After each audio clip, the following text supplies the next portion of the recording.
Hey Tone, let's take him to church. Understand this. You were sent here with everything you need to survive in this wicked world. I'm just here to remind you. This is for anybody who has forgotten and got lost. I just want you to let you know one thing. I came to deliver this message. Look. God has blessed you with everything you need. If you look inside, you'll find everything you need. God has blessed you with everything you need. God has blessed you with everything. God has blessed you with everything you need. If you look inside, you'll find everything you need. God has blessed you with everything you need. Let's go. Check it out. Although I thank and praise God for this life of mine, at times I feel like I'm living on the main line, in gin pop with my people like that cage kind, on a planet that's a prison at the same time, in a place where everybody tries to take our grace, forced to live in this state as a hated saint, scared to go cause we don't know our own strength, and when we use it we get told we should withhold our own strength. But check this, God gave our people what we need to be, conquerors over our enemies are free, and with genetics on our side we're gonna outlast the hate from below that labeled us an outcast. They wanna break us because they ain't us, and we can reproduce in any womb that'll take us. We're blessed by this one true fact, so put a fist up in the air if you're proud to be black. Know that God has blessed you with everything you need. If you look inside, you'll find everything you need. God has blessed you with everything you need. God has blessed you with everything. God has blessed you with everything you need. If you look inside, you'll find everything you need. God has blessed you with everything you need. Go. One time for the total sum of everything, one and the same. He balances your brain and in your heart she remains. He pushes you to you're sane. He gives you all your strength and she takes away the pain. He raises up a soldier to lead all that follows, while she feels you when you're hollow and comforts you in sorrow. She nurtures you to build as he teaches you to kill every doubt and every fear until your destiny's revealed. He offers discipline to resist what tempts you, but if you fall she'll never fail to forgive you. He strengthens you for any weapon formed against you, with compassion to let you know she's always with you. He gives you will and the skill to care for self, but she's the reason why you also think of everyone else. He keeps you in the fight until time's right. That's when she provides you with light to bring you back to life. You know God has blessed you with everything you need. If you look inside, you'll find everything you need. God has blessed you with everything you need. God has blessed you with everything. God has blessed you with everything you need. If you look inside, you'll find everything you need. God has blessed you with everything you need. God has blessed you with everything. I've got everything. Everybody's having a good day. I've got everything, cause I came with everything. I've got everything. I've got everything, cause he gave me everything. Everything you need. He gave you everything you need. She gave you All right.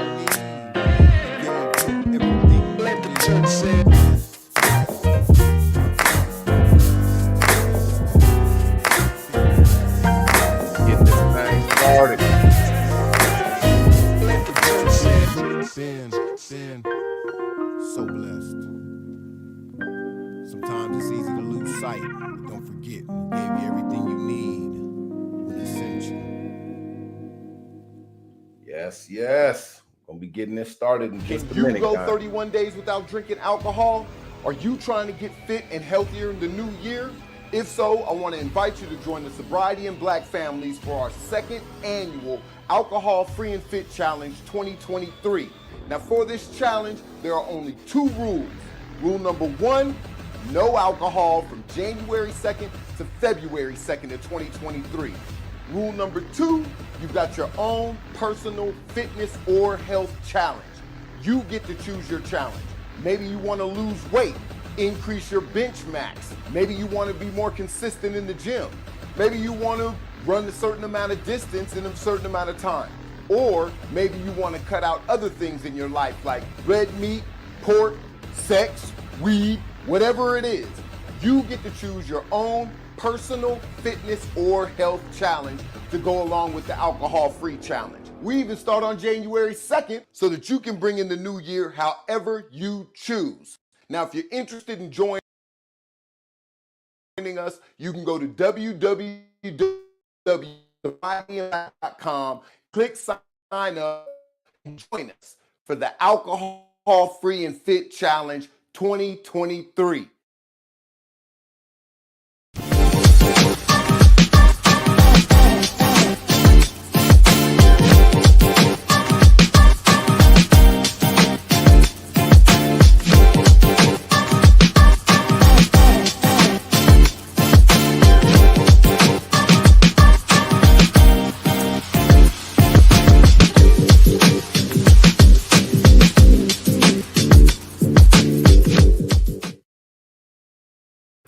All right, all right, all right. Hello, hello. Glad to have you guys here, those who are or who are checking this out or recording. Either way it goes, glad to have you here checking us out. My name is Hanif Satterfield with Sobriety in Black, author of the book Sobriety in Black, and this is our weekly broadcast called SOS, Sermons on Sobriety, where we look at a verse from a specific scriptural text, whether it be the Bible. Today it's actually the Bhagavad Gita, and see how it ties into us with respect to our sobriety and self-care, right? Self-care and sobriety. Really being that sobriety is a form of self-care, it all kind of ties in. So whether you're trying to quit alcohol, drugs, food, toxic relationships, trying to improve yourself, start something positive for yourself or end something that's toxic to yourself, the information we present, try and make it something that you can use in order to help you with regards to that endeavor. All right. If you feel, you definitely can leave a comment. I'll try and do my best to read them as they come through. If not, like I said, or you could just relax and check out the information and hopefully it'll be of benefit to you. All right. So first of all, for those that were checking out the playoff game, hey, I hope you enjoyed it. I decided to wait till 5:30 to give people a chance to check out the game, do what they wanted to do. And if they wanted to come check us out, give you some time to do that. All right. But today we're going to be talking from actually a new scriptural text. I've talked from the Bible. I think last week we did the Holy Quran, a verse from the Holy Quran, 2:19. And today we're actually going to be looking at a Hindu text called the Bhagavad Gita. Now, for those that don't know what the Bhagavad Gita is, it's actually a scriptural text, and it's that the Hindus in the Hindu tradition that it's one of the more prominent texts. And it's actually a story. So to give you kind of a little bit of a background on the story, what it is you've got a soldier. It's basically a family that's kind of split in two, and they're fighting for the rulership over a certain area. And on one side, the protagonist, his name is Arjuna. He is kind of conflicted because he wants to, of course, win the fight, but he doesn't see the opponents as enemies. He sees them as human beings. He's talking about killing, other people on the opposite end, and he's kind of conflicted. He doesn't know what to do, and he has a spiritual advisor named Krishna who he asks about certain things in life. And so this story is essentially kind of an allegory with regards to the inner struggle that he goes into in trying to figure out whether he should fight, what's going to happen, dealing with his fears, dealing with trying to figure out how to move forward and how the best way to move forward. And so throughout the story, it's actually a short story. The book, I'm 3/4 of the way through. It's and this actually has a lot of great commentary in it. That kind of give you some context, and it's written in chapter and verse form, and I think it's like 16 chapters, and we'll be looking at chapter 3 verse 42, which I'll put up on the screen so you'll be able to check it out. He is basically Krishna kind of advising him on certain things, and in some places just giving him an answer and saying, hey, you've got to figure it out, right? So this particular verse really stood out to me and a couple of other concepts with regards to that are brought up in the Hindu tradition that really kind of help speak to how we can approach sobriety, self-care, and self-improvement. All right, so I'm going to kind of start by introducing these one particular concept. They're called the three gunas, or they call them the Trigunas, and they're kind of elements that are involved in all things in existence. And this is part of the in the Hindu tradition. So let me go ahead and in the title, I think I gave you the name. It's the Tamas, the Rajas, and the Sattva. All right, give me 1 sec here while I find this here. I got to do the screen share thing. All right, Tamas, the Rajas, and the Sattva. All righty.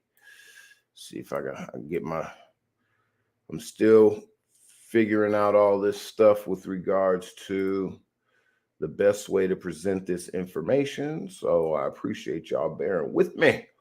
All right, let's see, screen share time. Let's see if we got this. I'm gonna do, where is it?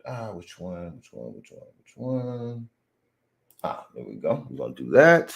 And where's screen share at?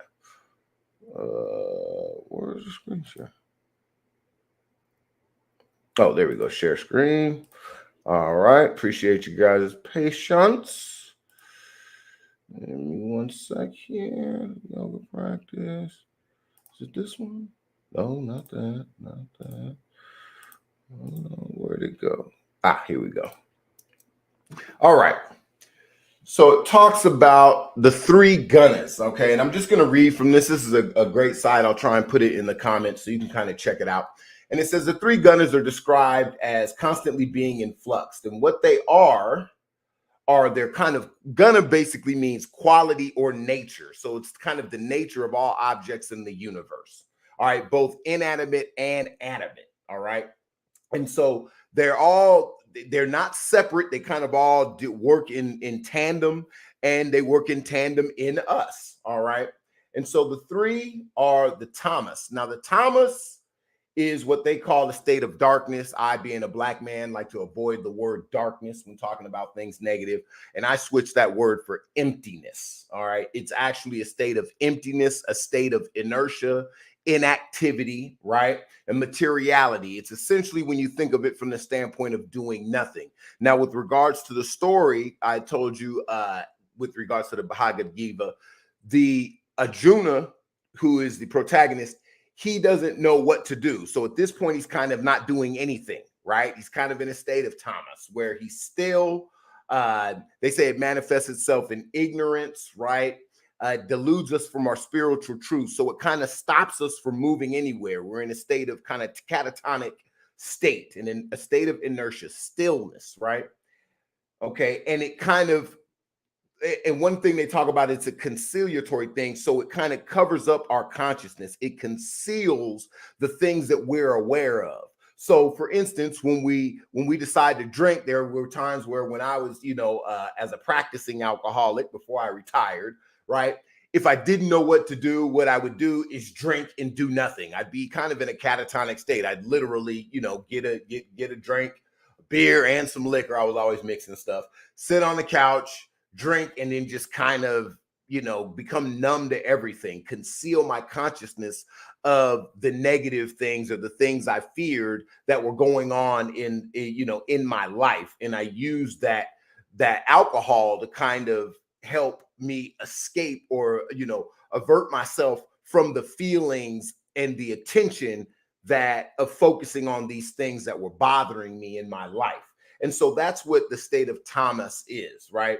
And some of the, they say qualities, but things that are attached to Tamas are listed here. We've got laziness, disgust, attachment, depression, helplessness, doubt, guilt, shame, boredom, addiction. Like I just said there, I would run to my addictions in order to do nothing and keep away from, the actions that I may have to pursue, right? Dependency, ignorance, emptiness, all of these things are a part of Tamas. And to a degree in our lives, we are, it's a part of us one way or the other. right?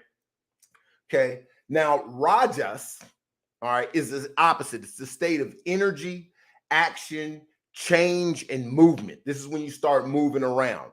Now, you can't delude yourself. You have to understand that these are positive actions as well as negative actions.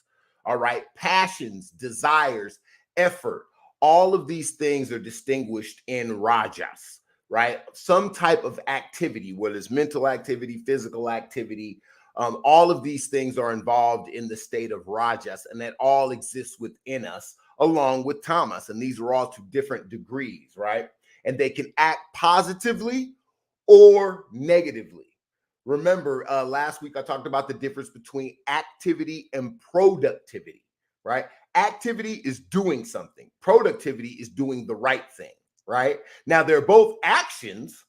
They're both actions. Hey, what's going on, team? Appreciate it. They're both actions, but they're in fact, they can be negative actions or positive actions. All right. A state of energy. This is rajas. This is distinguished, like I said, passion, desire, effort, and pain. All right. Rajasic activity may cause us to move either towards sattva, which is the next stage, or tamas, backwards to inaction, right? So for instance, my grabbing the liquor bottle may be an action. It's a physical action that I'm doing, right? But I'm doing it so that I can reach a state of tamas, a catatonic state of nothingness, of emptiness, right? So some of the things that are attached to rajas, right, that are rajasic qualities, I don't know why they use the word qualities, but are anger, euphoria, anxiety, fear, irritation. Those are all have to do with some form of movement, right? Stress, courage, rumination, determination, chaos, all of and you notice some of those are positive, have a positive bent, like determination, right? Action, passion, euphoria, right? You're feeling a certain way because remember, feeling is a verb. It's an action, right? And then you also have restlessness. When you're restless, you may not be doing anything, but you're not doing anything because you've got a whole lot of stuff going on. You're like, what should I be doing, right? So all of these things are involved in the state of rajas, right? In a state of rajas. And we have to be mindful of these things. Think about it. I drink when I'm restless, drink when I'm stressed as an alcoholic, drink to get courage, right? To engage in some of these rajasic qualities. And I also drink when we talk about tamas, when I'm bored, hurt, sadness, apathy, these empty forms of emotions cause me to drink. And what makes an addict is in all of these states, you're drinking, right? And they usually bounce you between these two. Now, sattva, the state of sattva, this is balance. In a sense, it's a balance of the two, but towards the state of harmony, joy, intelligence, right? It reduces rajas, that state of frantic action, and tamas, that state of frantic aversion and avoidance. And that's what makes liberation possible. You have to know and understand both of those other states. And there are things you can take from both of those other states. But when you get that correct mix, you reach that state of sattva, which is harmony and clarity, right? Okay, this is cultivating sattva means making choices that elevate your awareness and they foster unselfish joy. One of the things they talk about a lot in Bhagavad Gita is selfless service and the joy that comes from selfless service. And they talk about when you're doing actions, you do action when you're at your best when you're engaging in positive actions without expectations, without being attached to the result. And in reading this, that was one of the things for me personally that was a revelation was in the fact that because it was the same thing that my therapist has said. He said, Hanif, a lot of your stress comes from your expectations. So for instance, let's just say with my book, right? One of the things I was worried about before putting out my book was like, right, a high that you get from serving. Exactly. And this is exactly what they talk about with regards to selfless service. And with the book, I was in a state of Tamas, which regards to procrastination, which is a tamasic state, not doing anything because I was worried about having a negative outcome. Like, what if I put it out and nobody buys it? Or what if I put it out and nobody likes it? You know, I really wasn't worried too much about the purchasing thing as I was about what if nobody likes it? What if, it gets negative reviews or whatnot. And it caused me to be in a more tamasic state where I was doing nothing. And I knew I was doing nothing. I told my therapist, I was like, man, I literally will be sitting there for like 2 hours, purposefully not doing anything, saying to myself, Hanif, you could be writing right now. You're doing absolutely nothing. And you know why you're doing absolutely nothing. But I stayed in that state, right? I did not tap into my rajas. It did not spur me towards action. And I was not at peace as a result. And the peace that I received once he gave me that gift, my therapist had told me, like, don't worry about the expectation. Produce it. That's what it's about. It's about involving yourself in creation, just as God created the earth. Starts with the thought, then it goes to the creation. You don't worry about what happens at the end. You just worry about finishing the creation.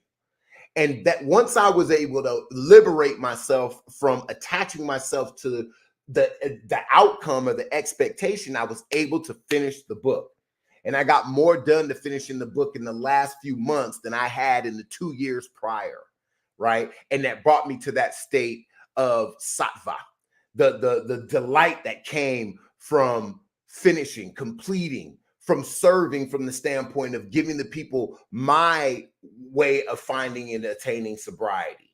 Just, serving the masses by giving it and saying, hey, it may work for you, it may not, but I'm going to give you the best that I got. And hopefully in hopes that it does work, but not hoping anything.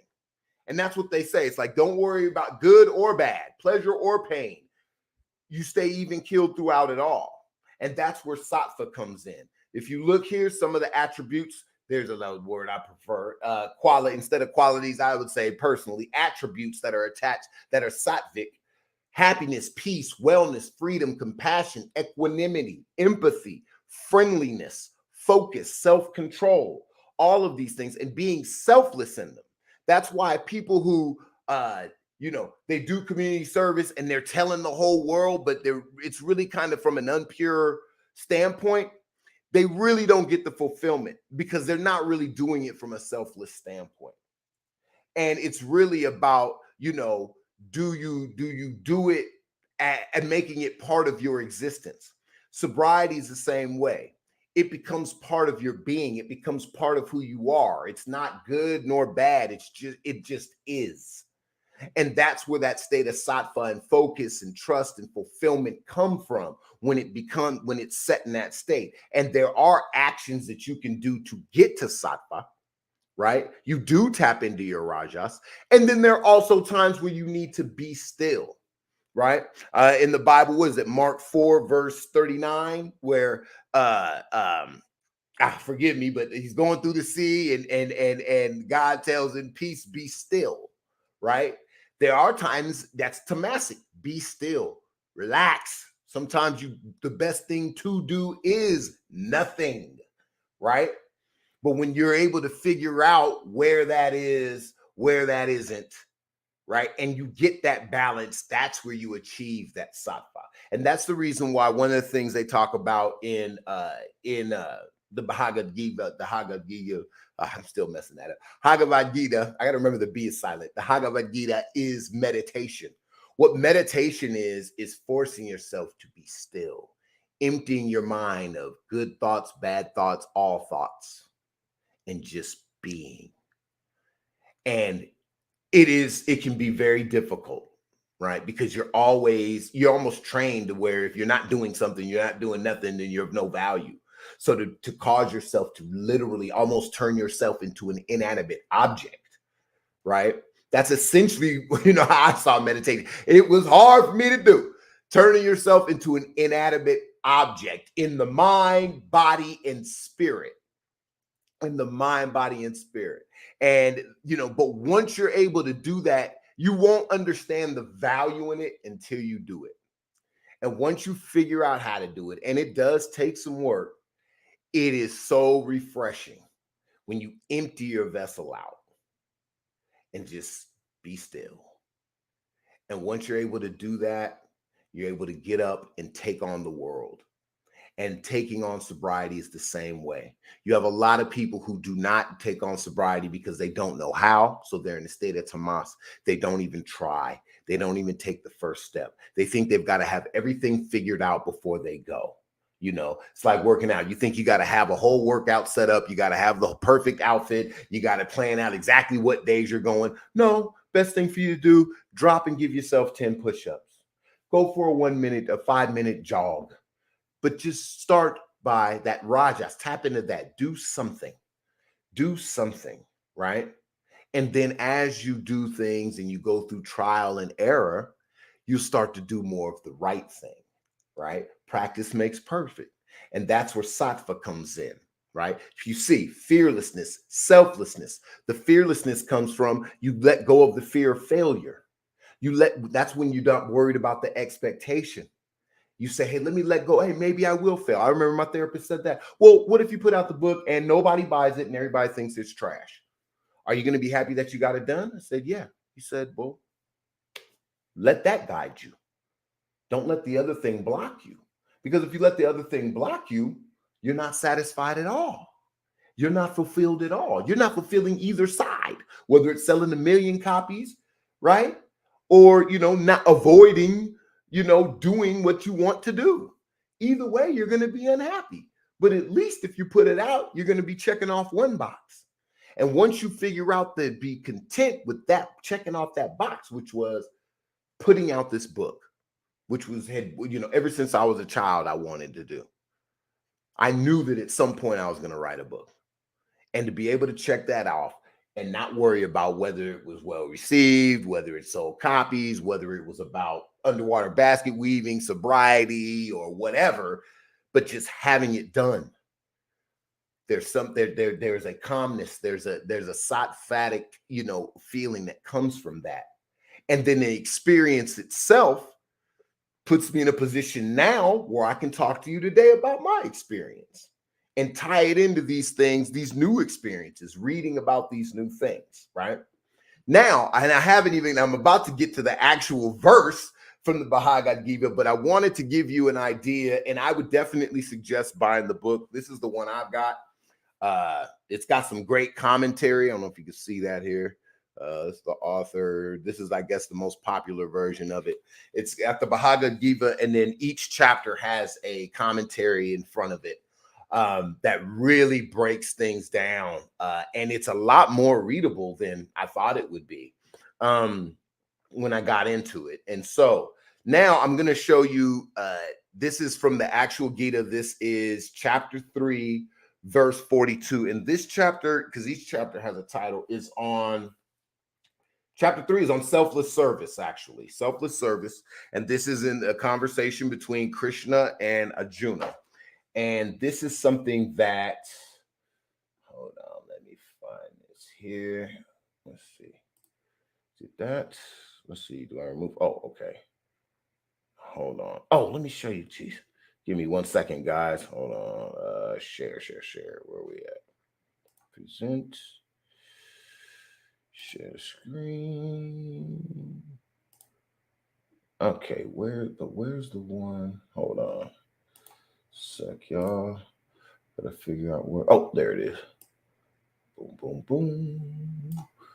Okay, only 1 second, ladies and gentlemen. We're getting this together. All right. So, boom. Wait. There's 10. Oh, yeah, and this comes with a great commentary too. All right, so here, this is from chapter 3, verse 22. Verse 42, I'm sorry. Okay, and it says here, focusing on this highlighted area, the senses are superior to the gross body. That means the physical body. And superior to the senses is the mind. Beyond the mind is the intellect.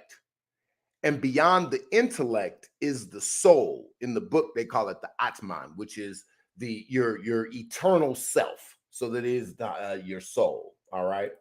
So here's a little commentary to kind of give you kind of in English, kind of put it out there. It says an inferior entity can be controlled by a superior entity, right? So Krishna explains the gradation of superiority amongst the instruments God has provided to us, right? So he describes that the body is made of gross matter, physical matter, right? And superior to that are your five senses. So you sense, and then it causes your body to do things, right? Oh, I have a taste for some food. It's taste, touch, sight, smell, or smell, right? Those senses come in, and as a result, your body obeys your senses, right? Then it says, beyond the senses is the mind. So the mind is what makes your senses get processed through the mind. And if the mind says, all right, we're going to eat, then you go to eat, right? Superior to the mind is the intellect. And why is the intellect superior to the mind? Because it has the ability to discriminate. So the mind will say, I'm hungry. And your intellect may say, you just ate 5 minutes ago. You really don't need to be putting anything else in your mouth. You're not really hungry. You're just, dependent on eating food. No, we're going to discriminate against eating right now, and we're going to stop the body. Yeah, we hear the senses. Yeah, I know you guys down there below me are all tripping out, but it's in our better judgment to protect ourselves to not eat right now. We don't need that cupcake 3 o'clock in the morning.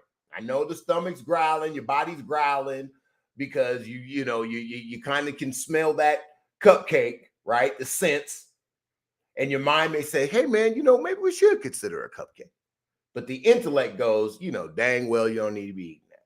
So it is superior. It has the ability to stop everything beneath it. But then even beyond the intellect is the soul. That is the essence of yourself. That entity that inhabited a body and then came through your mama, right? The eternal soul. And a lot of times we have to understand the hierarchy of these things and remember that there is a hierarchy. It is the key to sobriety. If you get a craving, which can come through a sense, you walk into a bar, your eyes see bottles of liquor, right? You might smell some beer, smell liquor, or even just the smell of smoke, because most people smoke around, smoke and drink at the same time. So these senses are snapping off in your body, right? And your mind's going, oh man, normally when all these senses come through here, man, we normally drink. Your senses, your mind brings on the consideration. Is your intellect going to kick in and go, are you going to allow your intellect to supersede your senses and your body and stop those things from taking control, those things that are beneath it from taking control? And in sobriety, the more you become in tune with your soul, allows the intellect to handle everything under it, right? The better off you are. The more you're able to withstand, right? Withstand these addictions and the negative outcomes that come from them. Because the body just knows what the body knows. Hey, I feel hungry. Or hey, I feel like a drink. The mind's going, well, yeah, we've had a rough day at work and, my mouth is kind of watering and, man, I see these bottles and, man, the mind doesn't discriminate. Oh, it just takes in the information and says, this is what it is. And your intellect is what discriminates and decides, at least it should. When you're in addiction, you throw the intellect out the window and you're a slave to your senses. You're a slave to your body, right? Whatever your mind puts in front of your face, usually it's going to be whatever you're dependent on, you're going to go towards. But the more you strengthen that intellect, that rationale, the stronger you will be, and you'll be able to tame those others within the hierarchy. So to give you kind of a visual of a couple of things. All right, let's see. We're going to stop sharing that. And we're going to share. Whoop, hold on. Sorry, y'all. Okay, let's share this. Okay, and this is where attaining that state of sattva comes in. The more control you have over them, just like the more control you have over your rajas and your tamas, the closer you can get to that state of sattva. All right, hold on. Where is it at? Man, I'm gonna get better at getting quicker with this screen sharing business, man. All right. Let me see. Window. There we go. You know what? I like that better. Yeah, it's much better. Okay, so in review again, okay, we've got the sattva, right? Tamas, selfish aversion, where you're avoiding things, right? Aversion, you're in a, you're averse to certain things. Dull, depressed, repressed, damaged, neglect, denied. You're underactive. Then you have the rajas, which is the opposite. Overexcited, manic, obsessive, addicted, right? Greed, selfish lust, overactivity. Sattva is a balance of that, is that positive balance of both, right? And this picture kind of really kind of indicates and shows you, gives you a pictorial understanding of the state of balance. You know, what is it where they talk about yin and yang, good and bad, and that balance? It's kind of the same concept, right? I mean, even in the Bible, you got good and evil, right? And how you have to have an understanding of both in order to find that peace, right? And then here, all right, we're gonna stop that. And then where's my, hold on, guys, I gotta find my, oh, there it is. Oh, I had it on the same thing. All right, let's screen share this last little bit here. Boom, boom. Share screen. Give me 1 sec. Wait, no, window. Share. All right. This is the hierarchy that we have to remember. Okay. You've got the body down here at the bottom. It's a slave to the mind. The mind is a slave to the senses. Senses are a slave to the intellect. And at the top is your soul, which controls, or should be, it definitely has the ability to control everything underneath it. Addiction switches all of this up. Addiction, crosses out the soul, the intellect, and it goes straight to senses, mind, and body. A lot of times just the senses and the body. Drinking becomes mechanic. And so you have to when you understand this, it's a lot easier to think about what you need to do and what you don't need to do in order to find the balance that will keep you in control of all 5 of these aspects, to where you're in tune with your soul. Remember, your soul wasn't addicted. Just like I said, you weren't born an alcoholic, you became an alcoholic. When you first were, came into this earth, you were not an alcoholic. You were not a greedy person. You were not an overeater. You were not an overcheater. You weren't a sex addict. You weren't any of those things. You were you, your true self. And at the top is actually the pure truth, right? And then all of these other things, these senses, oh, that hurts. Oh, this feels good. Oh, this feels bad. Oh, I don't want to feel that. I'm pain averse, so I avoid pain. Or I'm averse to being lonely, so I'll engage in a toxic relationship and be dependent on somebody that's bad for me, right? All of these things came into play.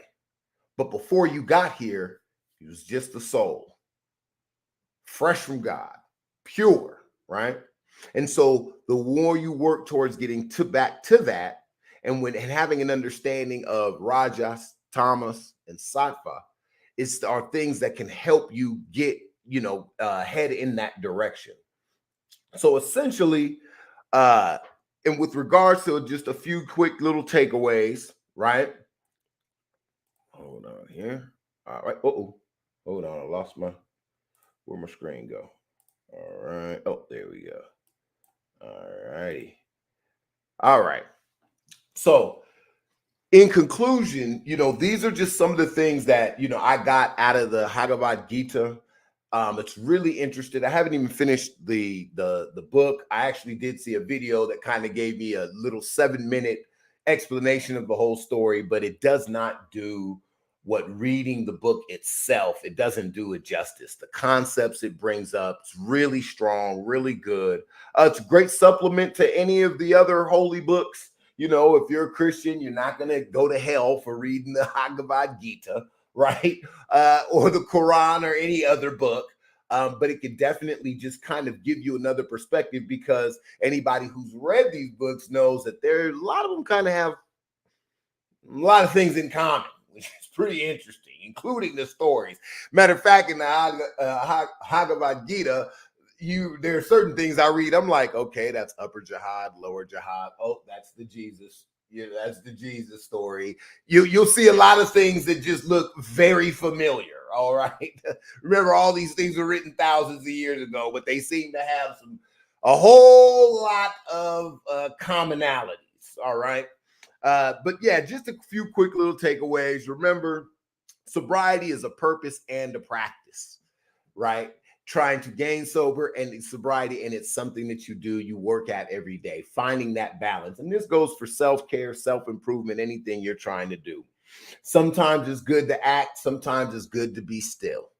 And you work to try to see in what areas you should be still and what areas to be active, right? And that comes from the intellect, gaining more knowledge, right? From different areas, maybe different programs, trial and error, but being active in pursuing these different things and seeing what comes up. But at the same time, don't be attached to a certain expectation.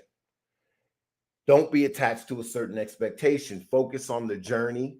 Be selfless with it, right? In serving yourself and others, and you'll find yourself to be a lot happier and a lot more content, and you'll find yourself making a lot more progress as you move forward in your sobriety. All right. And like I say, just as we tend to play with danger for a thrill, right?